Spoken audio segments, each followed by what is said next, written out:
Hello everybody, welcome KGers. We're here today with a product deep dive. In this video, we're going to have a closer look at the KG hardware, including the KG box, the KG auto cables, and the KG terminals. We're going to check out the features and components of each of these products, and we're going to learn how to safely install them on a vehicle. Now let's dive right into it. So we're here with the KG box. And the KG box, as you know, is a universal fault simulator that allows you to set faults on a vehicle, on the electric and electronic systems of the vehicle. So this is essentially the device that creates the fault and it makes the vehicle believe that there is a problem when there is actually none. So this is the device that creates the fault, and the KG box comes with a couple of accessories. The KG box extensions, which allow you to connect the KG box with the KG auto cables, the negative pole extension, which allow you to connect the KG box with the ground of the vehicle, and this is important for the simulations: short circuit to ground, voltage variation, and pulse width modulation. And last but not least, we have the charging block here, which allows you to charge the battery of the KG box. Speaking about the battery, the KG box comes with an onboard battery that lasts for 4 hours of straight operation. So this should definitely get you through your course. So let's look at the components of the KG box. First of all, we have the on and off button. It's very important to turn on and off the KG box. Then we have the round CPC connector. This is where you connect the KG box extension to connect the KG box with the KG auto cables. Then we have the negative pole socket. This is where you connect the negative pole extension to connect the KG box with the ground of the vehicle. Here we have the socket for the charger to charge the KG box, the battery in the KG box. And here we have the Ethernet socket to connect the KG box with a LAN cable. Now here we are with the KG auto cables. The KG auto cables let you connect the KG box and the KG terminals to the vehicle. Now let's look into more detail into the components of the KG auto cables. So let's look into the details of the components of the KG auto cables. On both sides of the KG auto cables, you have the automotive connectors. You have the male connector that goes into the engine in this case, and the female connector which goes into the ECU. So the KG auto cables always form a bridge between the ECU and the system. In this case, between the ECU and the engine. Now, here in the middle, the Y section of the KG auto cables, you find these sub-dB connectors, and they have 50 pins. Here is where you connect the KG terminals to the KG auto cables, and this allows you then to take measurements. And last but not least, here in the middle, we have the KG, the mini fits. And this is where you connect the KG box to. And you can see that the mini fits have numbers. They are numbered, in this case, from 1 up until 10. 9, 7.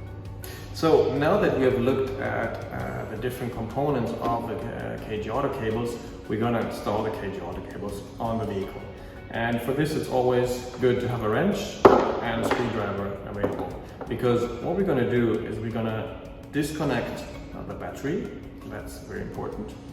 And even before that, we're going to turn off the ignition, then disconnect the battery, and then disconnect the connectors on the ECU in order to be able to plug in the KG auto cables in between. So let's go and do it.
now we have successfully installed the KG auto cables. We are here connected on the engine ECU and also the engine. We have here again the extensions to the sub-dB connectors, which can then be connected to the KG terminals. And we have here in the middle the mini fits where we will connect the KG box. Now we have connected our KG auto cables to the vehicle. We have set up the KG box, connected it through the internet, and we have also configured our simulation. We've configured the fault in the KG app. And the KG app actually now tells us where to connect the KG box. When we look here, it says cable 4. And this is the number of the cable on the KG auto cables where we connect the KG box. So in order to connect the KG box to the KG auto cables, we take our KG box extension, which we've already connected here at the KG box.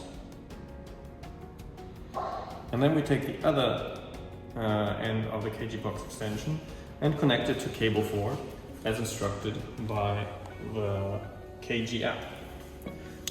So we open here the white connector, press on the little hinge in the end, and then insert the cable. And there's only one way to do it. There's male and female difference. So now we've connected cable 4 in between.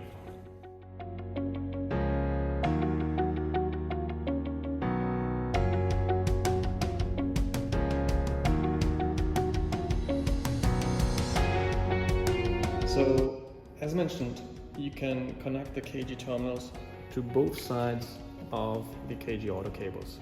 So not only the ECU side, but also the engine side. So you can take measurements on both sides and connect them on both sides as we've connected them here with the necessary masks. So we have connected the first 50 on the engine side and the first 50 on the ECU side. So there you have it, our deep dive into the KG hardware. We've had a look at the KG box, the KG terminals, and the KG auto cables. We have seen the different components of these products, and we have learned how to properly and safely install them on a vehicle. I hope you enjoyed this video and that you're going to join us for our next product deep dive. Until then, have a good one and have fun with KG.